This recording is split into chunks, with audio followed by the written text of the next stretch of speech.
Ya Muhammad, angkat kepalamu. Tidak lagi ada yang ibadah di padang mahsyar ini.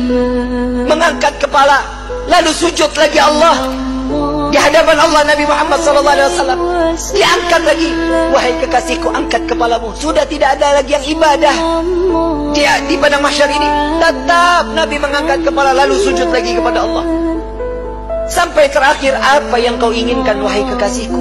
Ya Allah, selesaikan siksaan padang mahsyar. Biarkan mereka, masukkan mereka ke mizan penimbangan amal baik amal buruk mereka. Ya Muhammad, engkau meminta tanpa sujud kepadaku, aku akan memberikan apa yang kau inginkan. Nabi Muhammad SAW tanpa sujud, jika dia meminta kepada Allah, pasti akan dikabulkan. Dengan akhlak baginda Rasul SAW, beliau sujud, tahu beliau adalah seorang hamba yang pantasnya untuk sujud kepada Allah. Dia adalah Nabi SAW. Tatkala mereka datang bersama dengan Nabi, ya Rasulullah, mintalah permohonan kepada Allah. Apa jawaban Nabi? Analaha, analaha, analaha. Aku yang dapat menolong kalian. Aku yang akan memberikan syafaat kepada kalian. Aku yang akan membebaskan kalian dari siksaan padang mahsyar di hari ini. Saat dia meminta, selesai padang mahsyar, masuk mereka semua ke mizan. Sampai di mizan, Nabi berdiri di depan mizan, melihat rombongan daripada umatnya. Saat beliau dalam keadaan dosa yang begitu besar, Nabi sujud kembali di hadapan Allah. Ya Rabb, doa baginda Rasul SAW, ya Allah, ringankan beban dosa umatku, beratkan pahala mereka, ampuni dosa mereka ya Allah.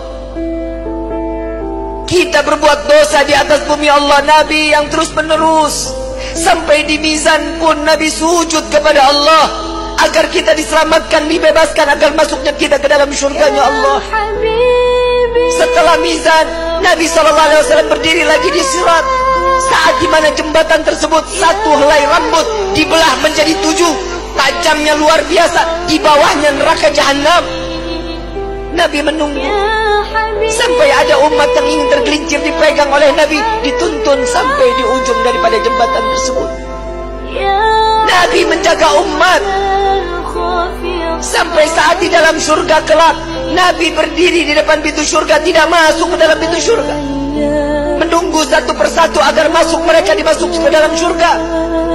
Sampai di dalam riwayat Siti Fatimah bertanya, ya Rasulullah, untuk apa kau berdiri di depan pintu surga?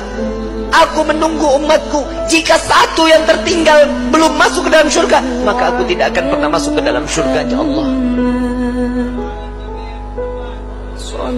Huwa Muhammad, dia adalah Sayyiduna Muhammad. Sampai di dalam satu riwayat lain, Rasulullah izin kepada Allah, melihat daripada daftarnya, umat satunya belum masuk ke dalam surganya Allah. Nabi berbincang kepada Allah, ya Rabb, izinkan Muhammad untuk memeriksa neraka. Sampai beliau masuk ke dalam neraka, mencari umatnya, lalu setelah itu diambil, lalu dibawa masuk ke dalam surganya Allah. Dia adalah Sayyiduna Muhammad. Dia adalah pemimpin kalian. Dia adalah Nabi kalian. Dia adalah Rasul kalian. Tidakkah kalian malu tatkala kalian berbuat dosa di hadapan Allah?